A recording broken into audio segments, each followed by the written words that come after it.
Hi everyone, welcome to another video. This is my contribution to Pride Month. It took me a little bit of a while to get this fixed and uploaded for you guys, but hopefully it'll be up before July. If not, my apologies.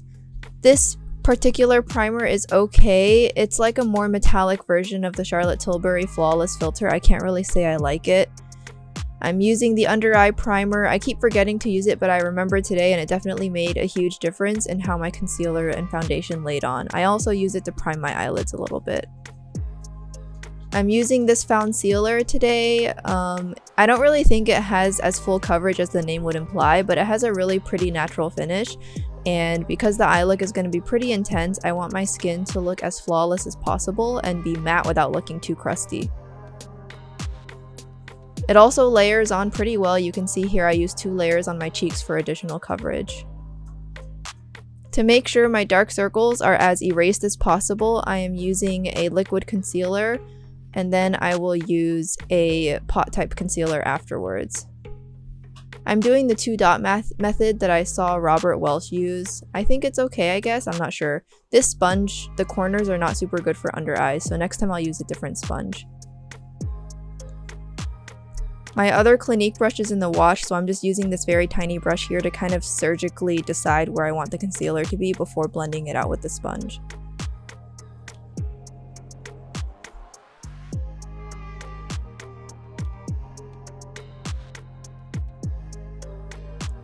And we could all always use a little kitty break.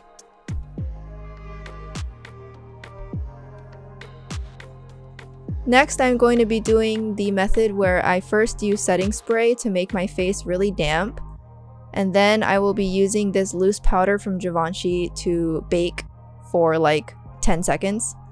This is a limited edition color of their powder. You can see the blue is kind of a special color. I don't think you can get this anymore, but honestly, and you'll be able to see here, that blue section of the powder makes the yellow undertones of my skin disappear so much that I actually almost look ashy or dead.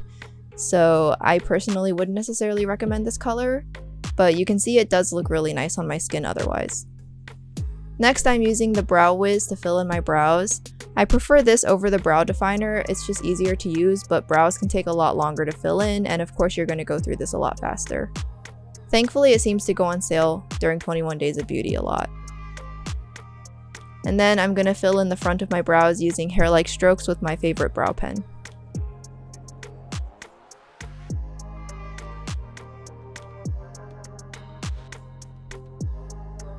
The eye look is going to be pretty intense, and I want to make sure my eyelids are hydrated, so I'm using a tackier, more hydrating eye primer. But I think that the shadows ended up not actually performing super well because of this, so I don't know, I'm still fussing around with my eye primers. I'm using 2 palettes from Lunar Beauty. The first one is the Moonspell eyeshadow palette because this purple was the exact shade of purple I was looking for to match with the purple on the flag. As you can see, the shadow sticks pretty well to my eyelid thanks to the moisturizer and eye primer, but it doesn't really blend out and it kind of sticks so well that it almost looks patchy. I'm also testing out some new brushes from Rephr. I will be making a video soon talking about which ones I liked and didn't like. And then I want to use this gray to kind of blend out the purple and add extra depth and dimension.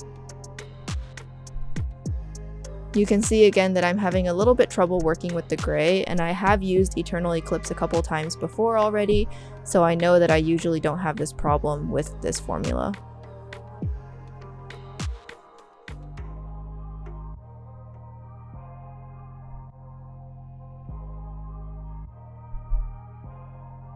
And then I'm going to go back in with the purple again.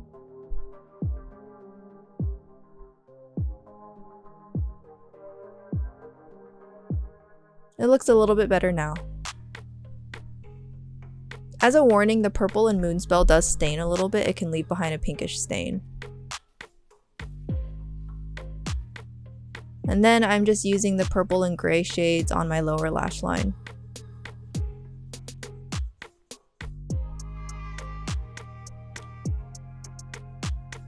Next, I'm going to be using black on the outer corner of my eye, and I'll be winging it out. You've definitely seen me do this overall eyeshadow shape before, and I personally really love how it flatters my eye shape. So first I use a slightly fluffier brush just to kind of blend out the black, and then I use an angled brush to draw a more precise wing. I always use the black in Mothership 1. Extreme Black from Pat McGrath is my favorite black shadow. I find it has the most amount of pigment for the least amount of fallout. Next, I'm using a shade from Eternal Eclipse as the shimmer accent on my eyelid. This shade has almost a holographic feeling, but because it's not a chunky glitter, it's eye safe.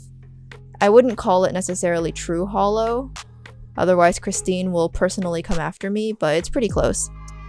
And then as an accent, I'm using the Bright Silver Metallic. This is one of my favorite metallic silvers that I own, period. And then I kind of just blend between the two a little bit.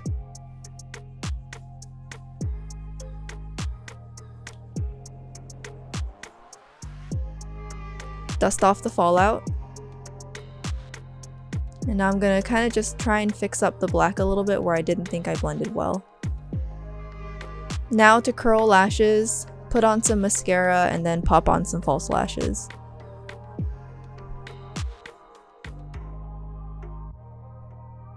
I'm just using waterproof mascara to hold my lashes up. I don't want the double row of lashes thing to show when I take photos.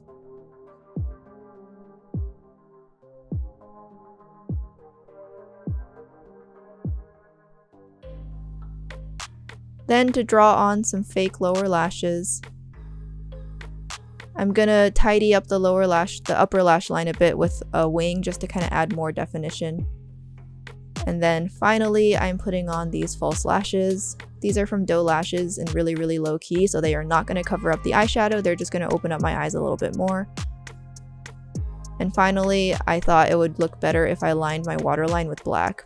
I hate lining my waterline, so I don't do this often, so please appreciate my sacrifice.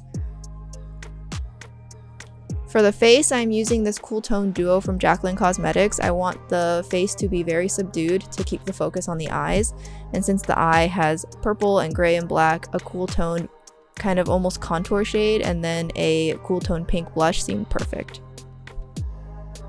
What I like about this duo is that it builds up very slowly and the pigment is very sheer. This lets me get a really seamless blend with a color that just has a really subtle development, so that way it shows up, but at the same time it's not overpowering at all. It's impossible to overdo. Again, I'm keeping the highlight subtle as well. I'm using the Mood Light powder. This is the old packaging. Her new packaging is square, and I'm just applying this where I would normally apply highlighter, but of course I don't have to be as precise. Finally, for the lips, I kind of wanted to do a purple lip, but then I decided to do a gradient lip with a soft accent of purple, and instead use a cooler toned My Lips But Better shade as the overall lip color. So here I'm using this color from Romande, and you can see when I apply it that it is a beautiful color, very close to the shade of my lips, but not super warm.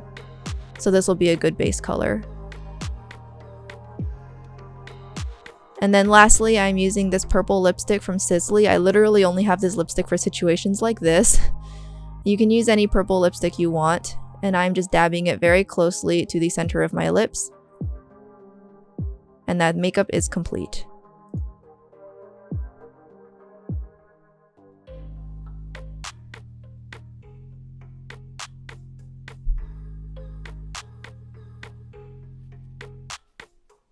Happy Pride.